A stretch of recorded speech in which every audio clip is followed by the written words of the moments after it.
Please be seated.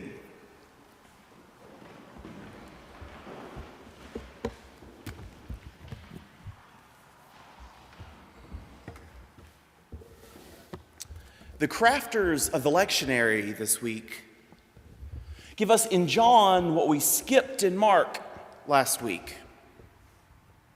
You recall in Mark, Jesus teaching the crowds even as he tries to get the disciples to come away and rest. Then they do rest, and the crowds seek Jesus, looking to only touch the hem of his cloak.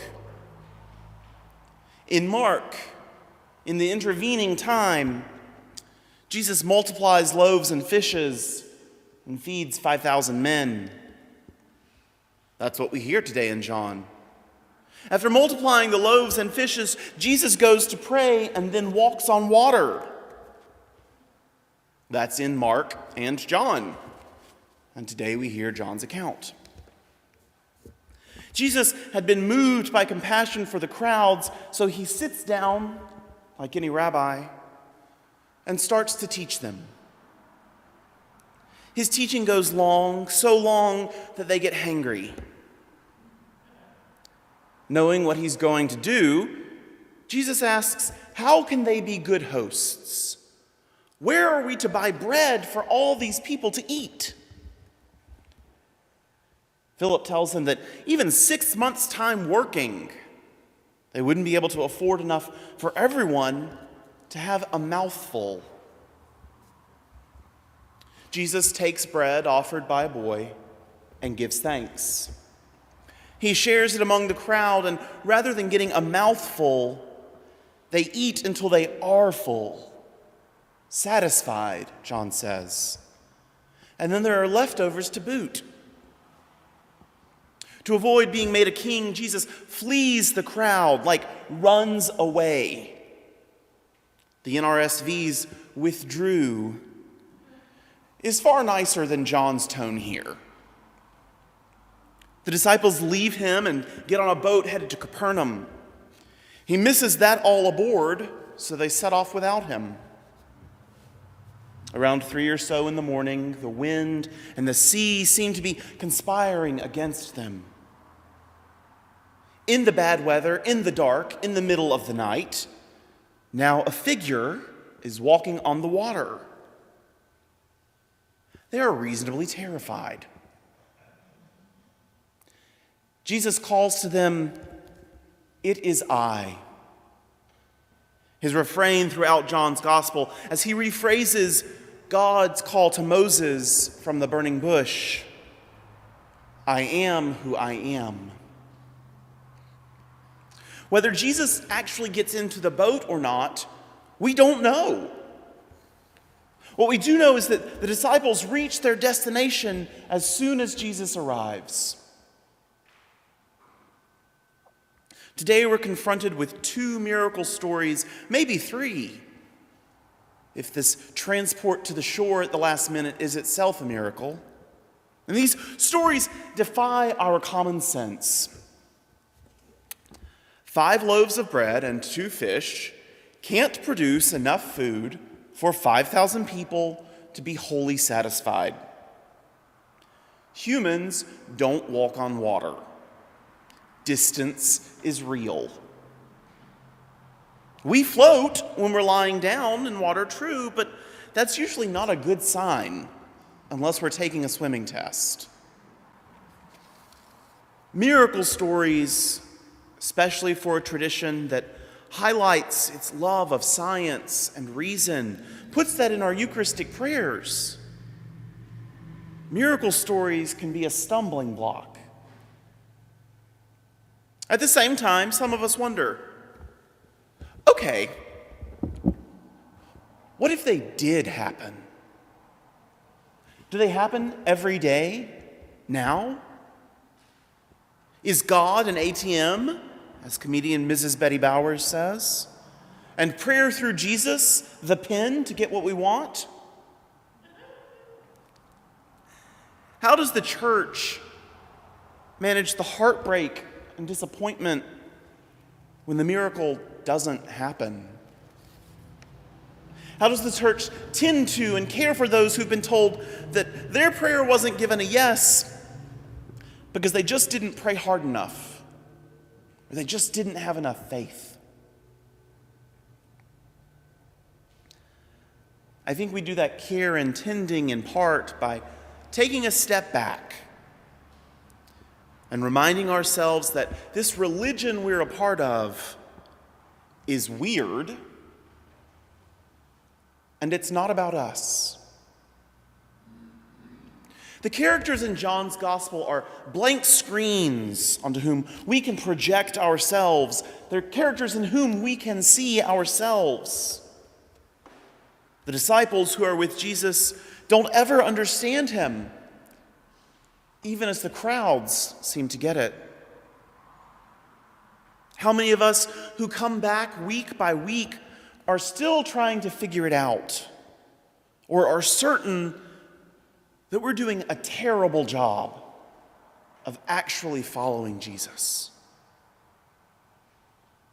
This religion we're a part of is weird, and it's not about us.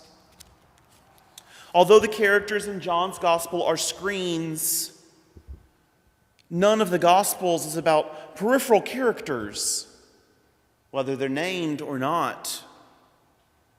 This weird religion, these 4 books of good news, are about Jesus. Jesus that we believe collectively, if not always individually, died and rose from the dead. Jesus that we believe is the Son of God. Jesus is the creator of the whole universe, who chose to give up that power and become human, who let himself be put to death and then defeated death itself through the power of his love as God. That makes as much sense as these miracles today to our common sense. These miracles, multiplying loaves and fishes, walking on water, moving a boat quickly, suddenly perhaps, aren't about us. They're not a model for us to read God as the ATM. And they're certainly not to be used to show that with enough faith, God will give you a Mercedes or save someone from death. At the same time, William Placker says, if the creator of the universe was walking around Galilee in the first century, it seems plausible that some quite unusual things might have happened in his immediate vicinity.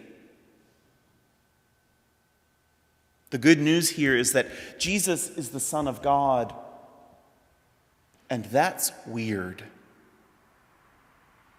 The miracles today aren't for setting us up to get what we want, or to be shamed, or to be disappointed and heartbroken. The Gospels, all 4 of them, are about Jesus, the God-man, who initiates the heavenly banquet where, rather than struggling for a mouthful of bread, feeds everyone until they're full, like we hear from 2 Samuel today as well. And like I told Logan, my second Sunday here, I'm not giving you the crumbs of Christ.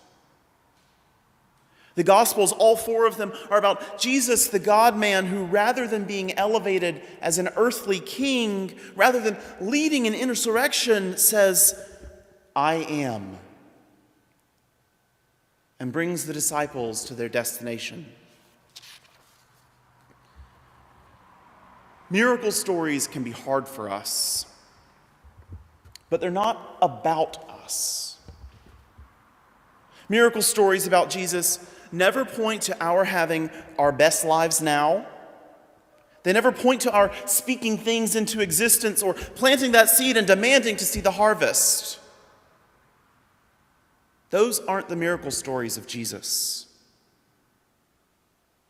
They're also not about whether they can be demonstrably proven, replicated in a lab, and peer-reviewed. The author of the letter to the Hebrews tells us that faith is the substance of things hoped for, evidence of things not seen. So we come to this table in our weird religion, eating God's flesh and drinking the cup of salvation. We come to a God whose love for us is abundant and extravagant. We will probably never walk on water or see 5 barley loaves and 2 fish feed 5,000 men, not even counting their potential families. But the miracle of the incarnation, I am made flesh, calls us to himself. Jesus bids us to come to him in remembrance that he died and rose for us. Bids us to feed on him in our hearts by faith, with thanksgiving, a miracle in itself. Amen.